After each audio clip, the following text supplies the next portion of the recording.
Hi guys. So stuck carrying around this Wound Vac. I did not put it in the bag. But still feeling a little under the weather.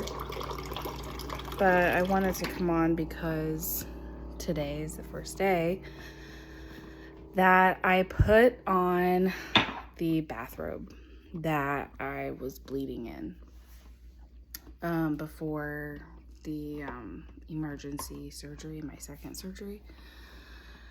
And I had this flood of emotions because Min's been at least 4 weeks, I think, 4 weeks since the second surgery. I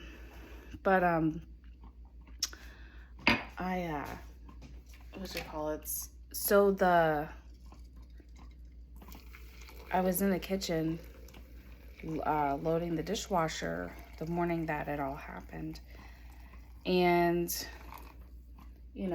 literally in here in this room that I'm in now, and I just I had bent down and got dishwashing liquid detergent, started the dishwasher, and I was walking over here, and I just had my hand like this, and then I went like this, and I was like, oh, I must have slid into some ketchup on the side. I didn't see ketchup on the counter on the side. And then I just kept going like this, how did it get there? And it just was a handful of blood. And I haven't worn this since that day. And my bathrobe, usually this is something I wear almost every day, and I haven't had it since. I got the blood out of it a couple weeks ago, but to get my house in order, it's taken a while. And putting this on has just brought a flood of memories, and just like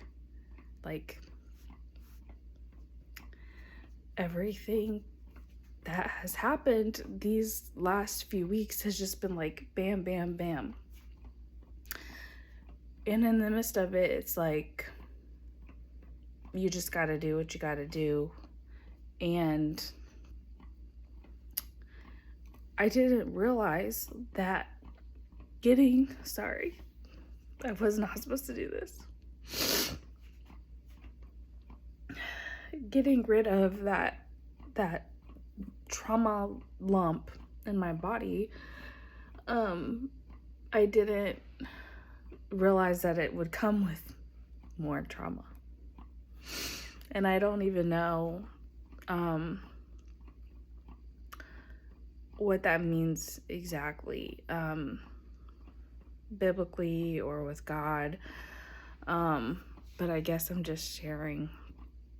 But it's also weird because I'm carrying around this Wound Vac that I'm connected to, and it's this constant reminder of that I'm still, it's like I'm still connected. I'm not free. I'm not fully healed. I still have a wound. It's actually slowed down in healing. It didn't progress from last week, the tunnel, the hole that's the deepest, but the outside keeps getting smaller. It's this tiny, so it's but it's just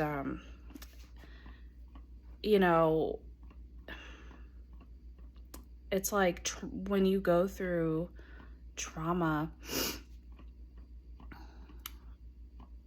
I don't know. It's there's layers to trauma. I don't know what I'm trying to say. I really came on here to just share that. I mean, I didn't think that this robe would bring back such memory, but why didn't I put this on before? I've been bed bound for some weeks. I lost so much blood. Thank God they did not give me a blood transfusion, but I'm still having to make up the hemoglobin The nurse said it's going to take like 6 months, a good 6 months to recover that. And, but it's like, you know, this is like something you wear around your house, and I haven't even worn it, because, you know, it's just, you know, when moms are down, there's certain things that don't get done. You know, Erin had to do all the other things that I couldn't do, which was a lot because our kids, their new school is so far away. And so just, you know, and nursing me to health, like he really, you know, brought my meals to me, you know, brought all my drinks to me. I mean, just, you know, doing a lot, caring for someone who's sick and healing is not easy, but it serves a purpose. And it's definitely brought us, you know, really close. But and I think it's establishing like trust and stuff, but that's besides the point. Before I drink my coffee, I'm gonna drink some lemon water. So it's good for you, got vitamin C in it, good for healing. But yeah, I don't know, I just needed to share that with someone. And you know, when you share, well, first things first, it's very relieving. This is like a diary that you share, that I'm sharing with you. But you know, people go through similar things, and it's helpful to know that you're not alone. And you know, during this time, it was like, you know, when I went back in the hospital for the second time, it was an emergency. I mean, luckily my doctor was able to get me in and then get me surgery right away, because I was bleeding. I was literally having internal bleeding. Like, I don't think I've processed what I actually have gone through, especially because I was on medication for a little while. So that kind of like keeps you oblivious to like certain things. You know, you're just kind of lolling, like, woo, you know, breezing through. The medication is supposed to be, you know, they tell you it's for pain, but it ain't for pain. It's literally almost like just drinking alcohol to numb your pain away, or smoking marijuana to numb your pain away, or doing other drugs to numb your pain away. That's all that it is. But so let's see, get this coffee going. But you know, I just didn't realize how much trauma that, you know, this was. But it's so important to deal with, you know, the stuff that you go through, not brush it under a rug. And but oh yeah, like you know, I went to get the second surgery, and I don't even know if I want to share this, but I do, but I don't. I just feel like I just want to get off my chest. But God, guys, I don't even know if I'm gonna post this. This is so vulnerable.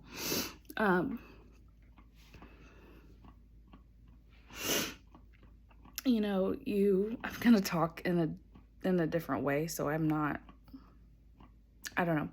You know, when you send a group chat to family and you're like, hey, I'm going through emergency surgery, and then nobody says anything, you know, like, and I even said, like, thanks for the prayers, like, before anybody could even say anything, because I just was assuming, like, okay, they're gonna see this and they're gonna pray for me, and so I'm just gonna tell them I'm thankful. I didn't get any, you know, responses, and that hurt. And then, you know, a couple weeks later, you know,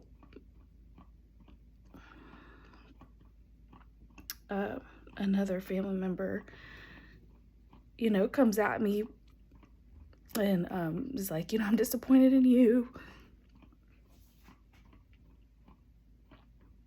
I didn't think, you know, I would be related to someone that sides with hate.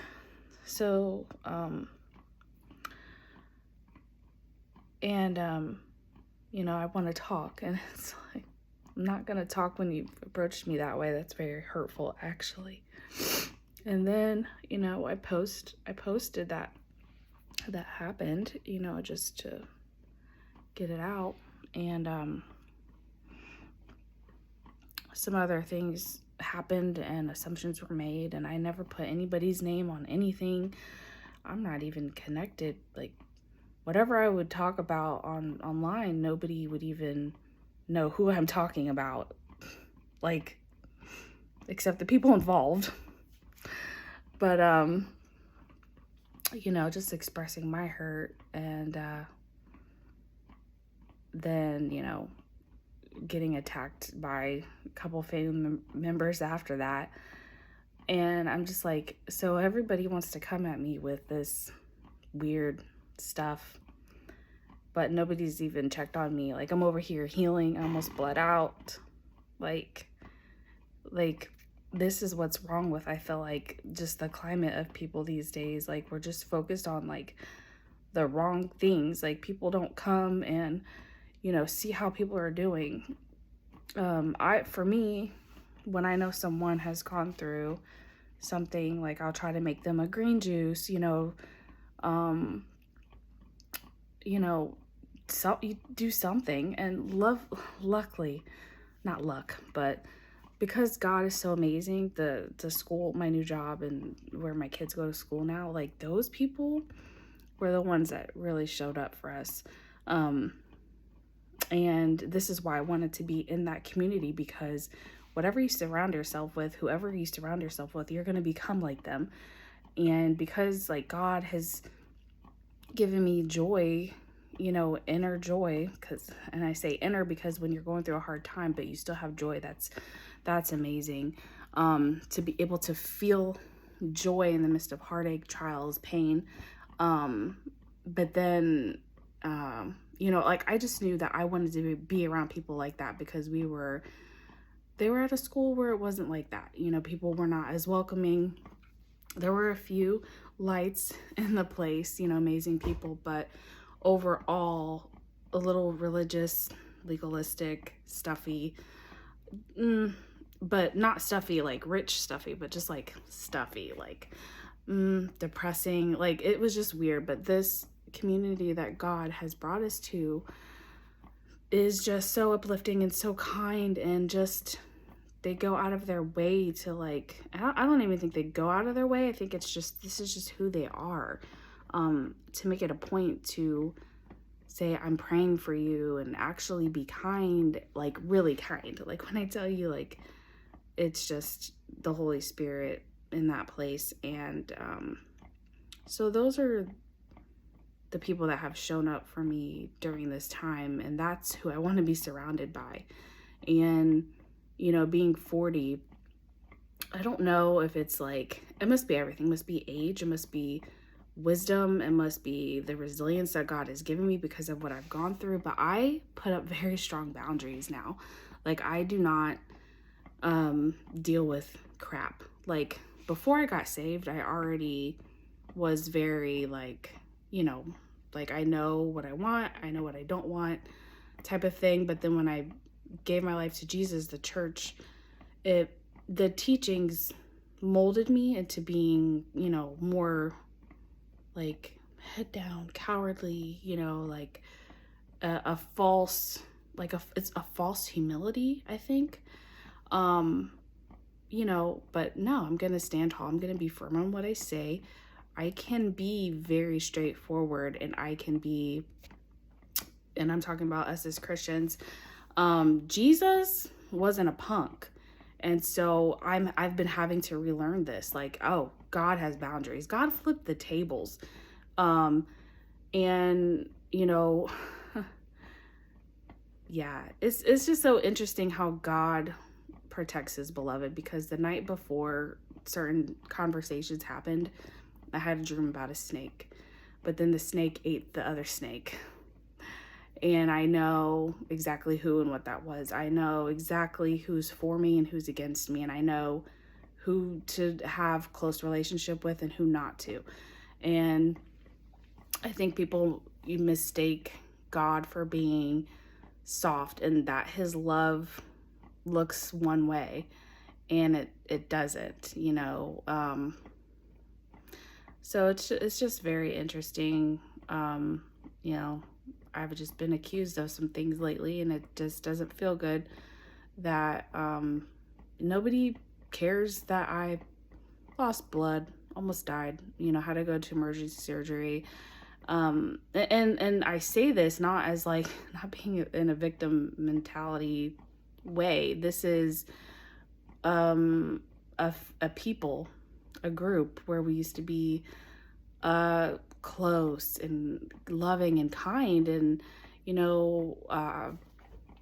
but all this like, just, I personally, I don't care what anybody believes, like I care because of course I care. I don't, that's why I share my opinions, because it is important, because when you understand biblical things, you want people to know that too. And yeah. So, but I never ever condemn people for what they believe. And so when people are doing that nowadays, it is just the weirdest thing to me. Like, I don't understand it. And I mean, in general, I have seen, sorry about the lighting, but there are other believers that I've seen where their families have attacked them in certain ways. And these are people that I know are actually quite amazing people and kind people. This one girl, her family accuses her of not wanting to work and that she's lazy. And I met her maybe 10 years ago in group, and she was the first one to make me feel welcome, maybe the second one to make me feel welcome. And my daughter, one of my daughters, would babysit the kids while we were in group, Wednesday night Bible studies. And she's the one that said, hey, let's take up an offering and pay her. And one time she just gave her own money to my daughter. I think she gave her like $70, like and this person, she's very prophetic, but her family is literally attacking her, and she's being attacked with her health. And I mean, so many things. I feel so bad. But I think like I have this, I don't know what it is, but it's this like aching sadness inside for like the heart of the people. Like, I was thinking last night that people have changed so much. And I was thinking of like so many aspects. I'm gonna try to get into the light.